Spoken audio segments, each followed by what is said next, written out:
Viral ngayon si Ann Curtis, hindi dahil meron siyang ginawang hindi maganda. Naging viral ngayon si Ann Curtis dahil nga nabanggit yung kanyang pangalan doon sa hearing, doon sa impeachment ni Vice President Sara Duterte. So ano ba yung naging konsepto? Bakit ba nabanggit at naging viral si Ann Curtis doon sa naging statement ni Congressman Bong Suntay? Ito ay may kinalaman sa usaping legal kung saan nga na itong si Vice President Sara Duterte noong mga panahon na yung isang kadeteng sundalo na graduate hiningi yung relo ni Bongbong Marcos at tapos yung nga 'di ba hindi ibinigay ni Bongbong Marcos. So nagalit si Vice President Sara Duterte at may mga nasabi nga siya nung mga panahon na yon na gusto niyang sakalin or whatever dito kay Bongbong Marcos. Yun na yung nasa isip niya lang pero binanggit nga niya. Pero yun nga yung ginagamit na dun sa isa sa mga impeachment complaint laban kay Sara Duterte.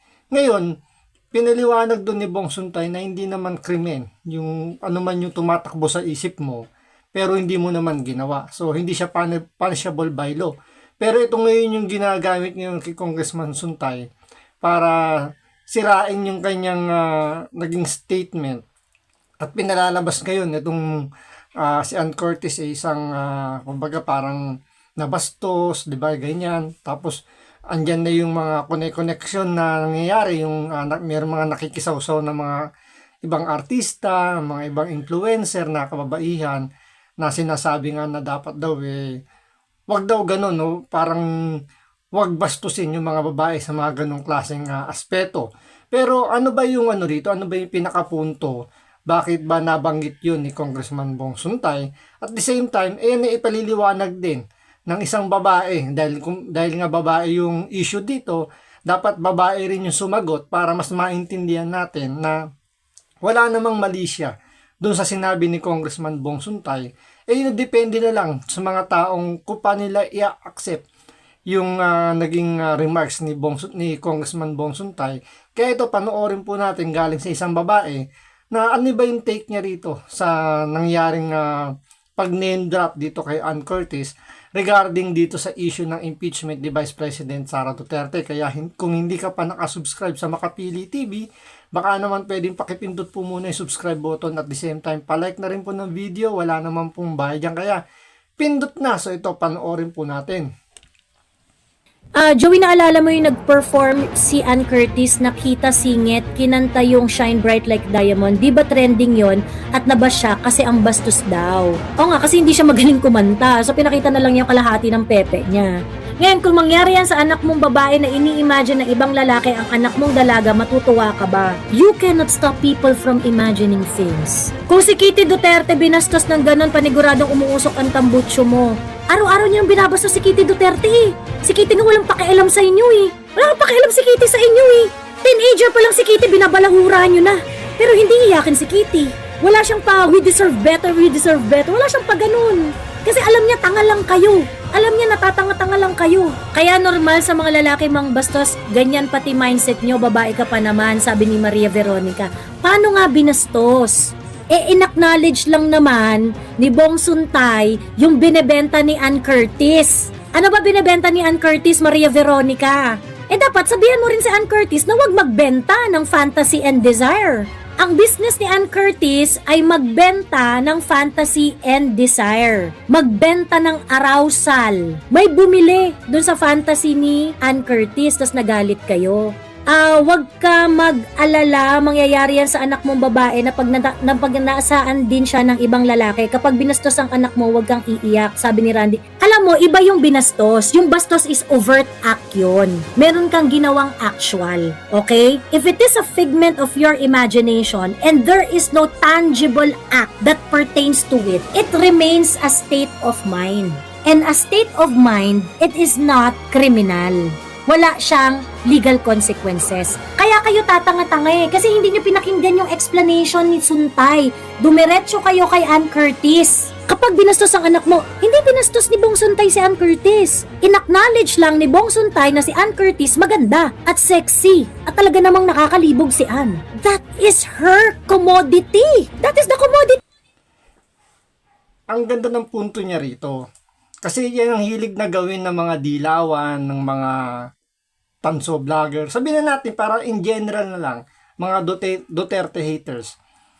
May kinukuha lang silang portion ng salita at yun yung kanilang ise-sensualize, di ba? Yan yung talagang sasalsalin nila ng todo para magmukhang masama yung sinabi ng isang tao.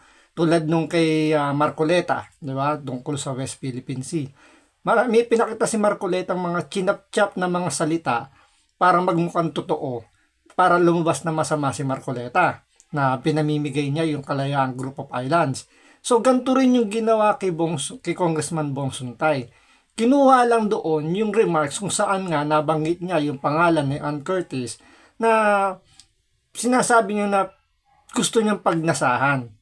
Kasi yun naman talaga yung pinakapunto ng issue na to eh. Dahil nabanggit ni Congressman Bong Suntay yung pangalan ni Ann Curtis. Pero yun lang siguro yung isa sa nakikita nating pagkakamali dahil may binanggit na pangalan si Congressman Bong Suntay. Ngayon, maliban doon sa may pangalan na binanggit si Congressman Bong Suntay, nalaline up siya ngayon sa mga, sabihin natin, Duterte supporter. Dahil parang pinagtatanggol niya itong si Sara Duterte during doon sa impeachment. So, nakalabel na siya as Duterte supporter. Ngayon, kahit sabihin mong nakalabel siya as Duterte supporter, kung hindi siya nag-name drop na pangalan, pwedeng walang magiging isyong ganito. So, since nagbigay nga siya ng pangalan para mas mapaliwanag niya yung kanyang explanation tungkol nga sa issue na to, doon siya ngayon binabanatan.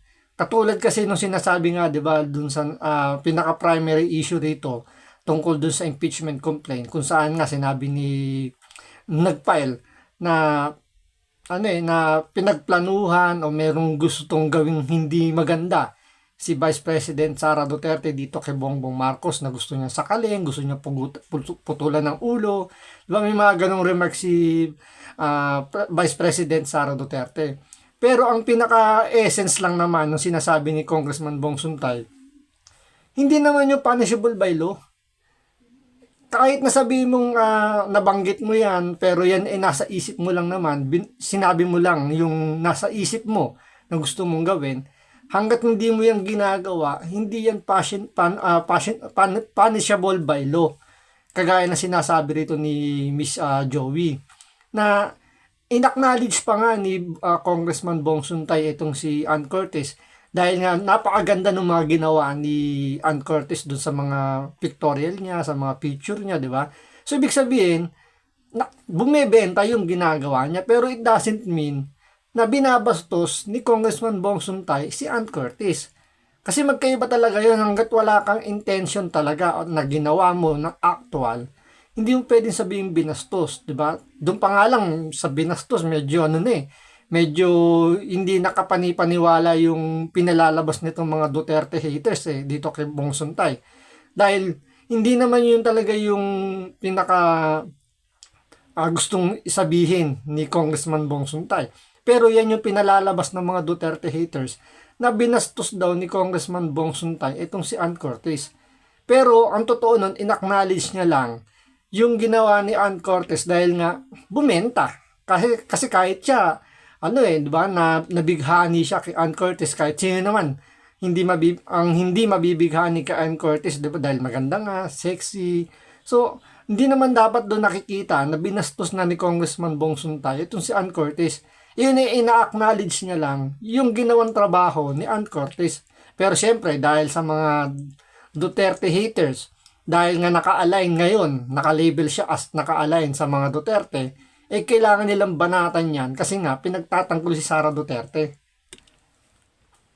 The commodity of Ann Curtis. Ngayon, hinawakan ba si Ann? Dinakma ba si Ann? Was she forced to do something that she did not consent to? Talaga naman pinagpapantasyahan si Ann Curtis. Maganda talaga si Ann Curtis. Lumalabas pa nga si Ann Curtis na nakapanty lang, walang bra. Kumakanta nga siya, labas kalahati ng mukha ng pepe niya. Of course, you're going to fantasize with that. Iningatan ni Ann Curtis ang katawan niya ng bonggang-bongga. It is going to be a staple in the imagination of many men.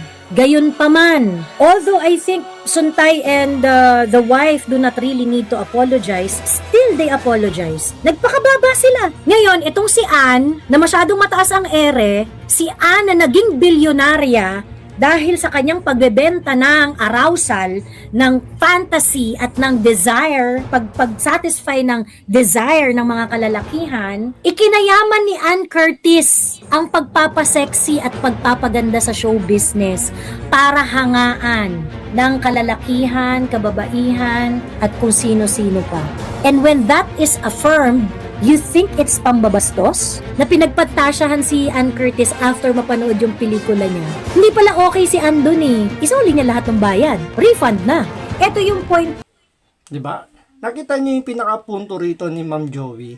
Parang, yung, kung ayaw mo mabatikos, kung ayaw mo mabastos, umayos ka ng forma mo, parang ganun, diba? Yan ay laging pinapaalala rin ng PNP sa mga kababaihan natin na kung pupunta kayo sa isang lugar na ganyan, maging disente sa panunuot. Pwede naman kayong magpaka-sexy, depende doon sa kung ano yung nature ng pupuntahan ninyo. Diba? Alangan namang magsusuot ka ng two-piece tapos dadaan ka sa isang skinita na alam mo marami nagiinuman. Diba? Dadaan ka sa isang lugar na madilim, lalo na paggabi. Tapos ang suot mo diba, masyadong daring. Tapos ini-expect mo na walang mambabastos sa'yo. Ngayon, pag may nambastos sa'yo, kasalanan pa nun ng bastos. Diba? Nakikita niyo yung pinaka-logic. Ngayon, pumapasok dito yung trabaho ni Ann Curtis. Sabi nga rito ni Ma'am Joey, diyan yumaman sa Ann Curtis sa pagaganyang, sa ganyang larangan. Tapos, mag-iinarte ka ngayon na binabastos ka. Well, in fact, kasalanan mo rin. Kaya hindi mo rin masisisi rito yung yung nagtitrending dito yung si asawa ng sex bomb. Hindi natin babanggitin yon. Basta yung lalaki na yon na asawa ng isang sex bomb dancer na masyado siyang conservative na kailangang talagang pinoprotektahan niya. So ngayon medyo naiintindihan natin siya dahil nga pinoprotektahan niya yung asawa niya na wag magsuot ng ganun dahil ayaw niya mabastos. Ngayon, dito kay Ann Curtis, dapat ganyan ang gawin mo. Kung ayaw mo mabastos, wag mo pasukin yung ganyang klaseng trabaho. Dahil alam mo naman na hindi natin pwedeng i-please ang lahat ng tao, especially yung lalaki at babae ka. Hindi mo pwedeng i-please lahat ng lalaki na wag mag-isip ng malaswa tungkol sa ginagawa mo. Kung ang ginagawa mo naman is palagay ng iba, medyo daring. Di ba? Kahit naman sinong lalaki mapapatingin kapag nakita yung ganyan yung pananamit, yung kanyang yung gesture niya, talagang whether we like it or not, talagang may demonyong biglang tutusok sa utak mo at bubulong-bulong yan ang anong gusto, kung ano yung pwedeng yung mga isip. Nandun na lang yan sa sa tibay ng pag-iisip ng isang tao, especially ng lalaki, kung paano niya i-handle yung ganong situation. Pero tanggapin natin, meron pa rin mga lalaki na talagang medyo maiksi lang yung pasensya or maiksi lang yung pangunawa sa ganung bagay. Talagang napapatid ka agad at nakakagawa siya ng hindi maganda doon sa ginagawa or doon sa kung ano man yung kumbaga kung ano yung ginagawa. Tulad ni Ann Curtis, yung mga posing-posing niya ng ganyan, yung pananamit niya. Hindi niya pwedeng sabihin o sabihan yung mga tumitingin sa kanya na huwag mag-isip ng malaswa kasi trabaho lang yun. Yung point ko, na hindi ko maintindihan kung saan nyo hinuhugot yung advocacy ninyo. Walang foundation yung inyong galit. Whether you like it or not, the reason why galit kayo kay Suntay, kasi he was able to successfully prove his point that imagination is not a crime. Pero ayaw yung puntahan yung area na yon. Bakit? Kasi magbe-benefit si Inday. Magbe-benefit si Inday sa usapan. Kaya ayaw yung pumunta dun sa area na yon. The Wallflower, hindi yung nakakaputang ina. Ang nakakaputang ina, yung hypocrisy ng paniniwala ninyo na dapat protektahan ng mga kababaihan. Kasi sasabihin nyo, hindi congressman siya. O di ibig sabihin, galit kayo dahil congressman siya. Hindi kayo galit dahil inapi si Ann. Hindi kayo galit dahil babae si Ann. Inapi si Ann. Ganyan. Galit kayo, congressman siya at kumakampi siya kay Inday. Yun yung totoo. Ngayon, si Ann Curtis, simula nung nangyari yon, hindi nag-react. Ang tagal-tagal niyang hindi nagre-react. If you are really offended, at kung talagang nasaktan ka, at kung talagang gusto mong ipaglaban ang puri mo, hindi ba dapat instant yung reaction mo, Ann Curtis? Bakit naman ilang araw pa ang lumipas bago ka nag-react? So we cannot help but to think that you're just trying to make this issue na maging sobrang pag-usapan kasi you really want to hide the real conversation. The real conversation about the Marines, yung mga male-maletang pera na kung saan parte ang media sa mga nakatanggap. Okay? Women empowerment kayo ng women empowerment eh. Hindi naman kami nai-empower sa mga ganyang kapukihan nyo. Hindi ganyan ang women empowerment. Ikaw, Ann Curtis, kung kumita ka ng bilyong-bilyong pera dahil sa pagpapakyut at pagpapasexy, and someone else would say na yes, cute ka nga ka at sexy, nakakainit ka nga ng dugo. And then you're going to say aping-api ka dahil binastos ka? Dahil binili niya yung binebenta mo? Additional Ate Joey, takirog naman talaga si Ann. Baka nakalimutan nila, I can buy you your friends in this club. Well, she was able to say that because she's confident of the wealth that she accumulated because of all the showbiz work that she had done, which includes pagkanta-kanta sa concert na kita ang kalahati ng kipay at pag-photoshoot ng nakapanti lang at hawak-hawak ang dede. Diba? At ang sangkaterba, endless photos na nakasuot siya ng bikini. Girl, hindi kayo for women empowerment. Kasi di ba nga si Liz Uy na isang iskabetse, hinayaan nyo di ba? So saan ang women empowerment nyo? You're only saying women empowerment if it is actually fits in your narrative. Ngayon, if you're going to talk about women empowerment, na, hindi, bastusan, ganyan-ganyan. Si Inday ang totoong empowered woman dito. Si Inday pinagkaisahan ng Malacanang, ng House of Representatives, ng yellows, pinks, and reds. Araw-araw niyong binababoy. Inimpeach pa ninyo gamit ang pera ng bayan. Diba? Inamin yan ni Cheese Escudero na nagpamigay kayo, nagpamudmud kayo ng pera sa mga congressman para sa impeachment ni Inday. Diba? Inday Sara, stand strong, hindi tumiklop, hindi naki-join the club, hindi naki-team group effort, hindi nagpamaleta, mag-isa niya. Inaaraw-araw niyong binabastos, pati pamilya niya, pati asawa niya, and still she's standing. And still she is the top most trusted government official. Yun ang empowered woman. Wala kayo sa kalingkingan ni Inday be debt free. She initiated the overall urban planning and yung 10-year project sa 15-year project sa Davao City. Sa kanya galing yun na the city is following up until now.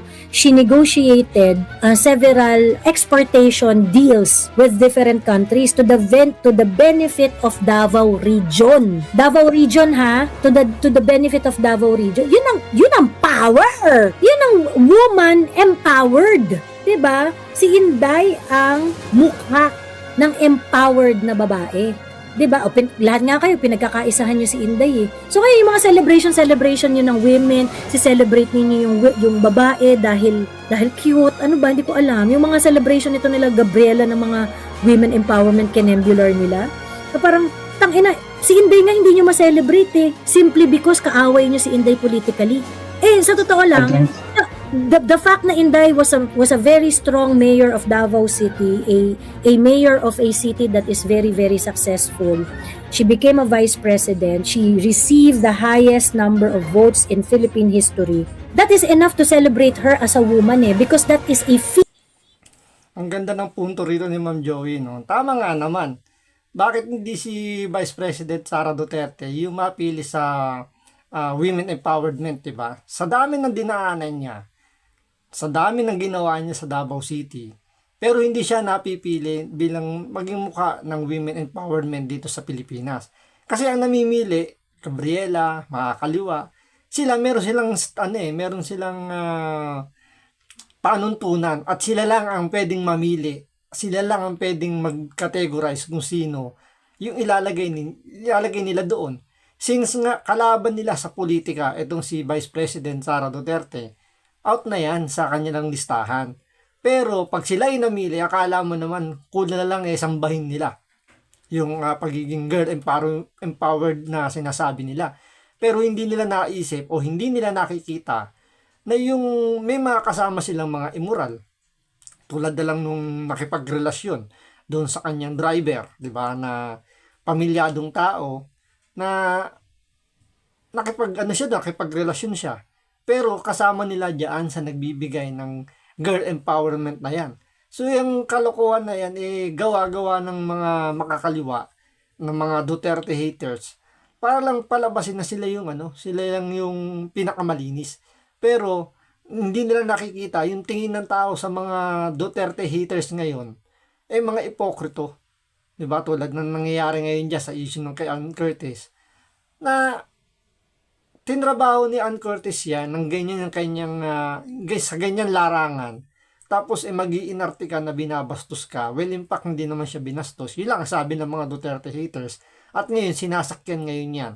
Para maging, alam nyo yun, sirain yung mga umaalin sa mga Duterte dahil alam nila, makakalaban nila in the future kapag umakyat sa ibang posisyon, sa mas mataas, or doon sa posisyon kung saan man siya nakatungtong ngayon dahil congressman, di ba? So may may kalaban na ibang politiko sa posisyon niya sa kanyang distrito. Kaya ngayon pa lang sisirain na nila, gigibain na nila si Congressman Bong Suntay para makabalik yung kanyang nakalaban doon sa kanyang distrito. So medyo maging malinaw o maging malawak yung ating pag-iisip pagdating sa issue ng mga ganyan dahil marami silang ginagawa na pinuputol yung mga statement para lang magmukhang masama yung mga sinasabi, lalong-lalo na ng mga Duterte supporter na naka-align dito nga sa mga Duterte. So, medyo maging makilatis po tayo. So, hanggang dito lang po muna. Maraming salamat po sa panonood. Ingat po kayo lagi. God bless.